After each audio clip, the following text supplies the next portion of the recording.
que Sonic et Knuckles clôturaient en fanfare la première trilogie des aventures de Sonic, tous les regards étaient tournés vers la Saturn dans l'attente de l'arrivée de Sonic sur 32 bits. Malheureusement, les divers projets en développement capotèrent et Sonic ne put finalement jamais explorer cette planète-là. Il fallut attendre la Dreamcast pour assister au retour en fanfare du hérisson supersonique.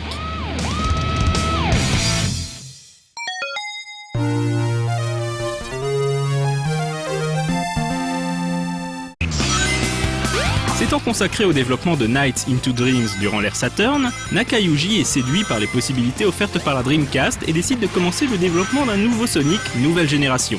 Pour l'occasion, le caractère design de Sonic et toute sa bande est revu par Uekawa Yuji, qui leur donne un style inspiré du street art.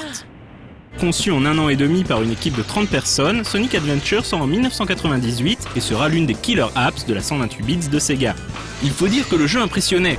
En comparaison du gameplay plus pépère d'un Super Mario 64, Sonic Adventure était véritablement de la plateforme sous stéroïdes. Le premier niveau, se déroulant évidemment sur une plage bordée de palmiers, annonçait la couleur. Sonic fonçait à toute allure, enchaînait les loopings, courait sur les murs, se retrouvait pourchassé par un orc. Bref, le jeu en mettait plein la vue. Les oreilles n'étaient pas en reste, avec une bande-son très pop-rock signée Senue Jun.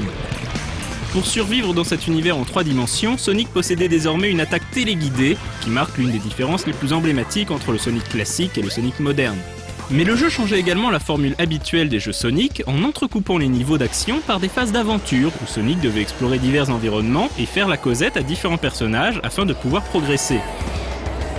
Le scénario du jeu commençait quelque temps après Sonic et Knuckles. Le Dr Robotnik, qui serait désormais connu même en Occident sous le pseudonyme Dr Eggman, a percé le mystère de l'émeraude maîtresse. Elle renferme en réalité une entité quasi divine baptisée Chaos, scellée dans l'émeraude après avoir ravagé la civilisation des ancêtres de Knuckles. Après avoir libéré Chaos et en nourrissant la bête avec les bonnes vieilles émeraudes du chaos, Eggman pense enfin avoir trouvé son arme de destruction massive. Il revient donc à Sonic et à ses amis de sauver le monde. Car dans Sonic Adventure, on ne joue pas uniquement Sonic lui-même. Au fur et à mesure de sa progression, le joueur débloquera des scénarios secondaires mettant en scène Tails, Knuckles, Amy Rose et les nouveaux personnages Big le chat et E102 Gamma. Chacun propose son propre gameplay. Ainsi, Knuckles doit explorer les niveaux pour déterrer les fragments d'émeraude. E102 doit tout détruire avec son système de visée rappelant Panzer Dragoon, et Big doit pêcher. Même au sein d'un même scénario, le gameplay peut varier avec par exemple des phases de snowboard ou de shoot 'em up. Après avoir fini les 6 scénarios, le combat final opposant Super Sonic à Chaos peut commencer. Une autre particularité du jeu était l'élevage des Chao, de petites créatures de type Tamagotchi que le joueur devait nourrir et faire participer à divers mini-jeux. Sur Dreamcast, il était possible de transférer son Chao sur la VMU, la carte mémoire de la console dotée d'un écran LCD. Malgré toutes ses qualités, Sonic Adventure n'échappa pas à la critique. Par exemple, le nouveau gameplay de Sonic en 3D aliéna une partie des fans du hérisson, et il arrivait qu'on se sente plus spectateur de l'action qu'autre chose. Quelques problèmes de contrôle, de caméra et autres bugs de collision étaient également à déplorer. Enfin, les stages de pêche laissèrent de nombreux joueurs, disons, perplexes. Sonic Adventure ressortit sur GameCube et PC quelques années plus tard dans une version DX, avec des graphismes améliorés et quelques bonus. C'est de cette version que sont issues ces images.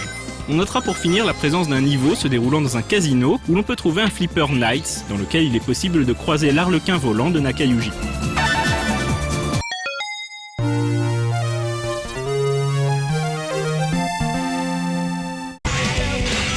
Trois ans après Sonic Adventure, Sonic est de retour sur Dreamcast dans Sonic Adventure 2, un jeu qui célèbre également le 10e anniversaire du hérisson. Sonic Adventure 2 introduit son lot de nouveaux personnages à l'image de Shadow, le hérisson noir, reflet ténébreux de Sonic, et Rouge, la chauve-souris, chasseuse de trésors, rivale de Knuckles. Le jeu proposait d'incarner soit les gentils, ou Hero Story, ou les méchants, ou Dark Story. Il était donc possible d'incarner Eggman dans certains stages, ce qui était plutôt fun. Chaque faction alternait le même type de niveau, vitesse avec Sonic ou Shadow, chasse aux émeraudes avec Knuckles ou Rouge, et shoot 'em up avec Tails ou Eggman. Le scénario quant à lui tournait autour des origines mystérieuses de Shadow et la station spatiale Ark construite par le grand-père d'Eggman, le professeur Gérald Robotnik. Le jeu comportait son lot de stages d'anthologie, à commencer par le premier niveau mettant en scène Sonic, poursuivi par un énorme camion dans des rues rappelant celles de San Francisco, ou la base navale de Metal Harbor et sa musique hyper punchy. L'alternance continuelle entre les 3 types de gameplay pouvait toutefois lasser, d'autant plus que les niveaux basés sur la vitesse étaient clairement les meilleurs du jeu. Sonic Adventure 2 proposait également un mode 2 joueurs plutôt fun, et l'élevage de Chao était à nouveau de la partie. Comme le premier épisode, Sonic Adventure 2 connut une réédition sur GameCube sous le nom Sonic Adventure 2 Battle. La version GameCube du jeu rencontra d'ailleurs un énorme succès qui le plaça parmi les 10 meilleures ventes de la console.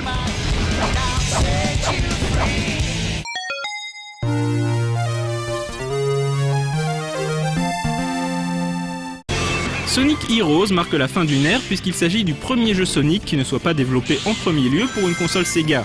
En effet, entre-temps, Sega a décidé d'arrêter la fabrication de consoles après les semi-échecs successifs de la Saturn et de la Dreamcast. Sonic Heroes marquera également le premier développement multiplateforme de la Sonic Team, ce qui posa son lot de challenges et de compromis.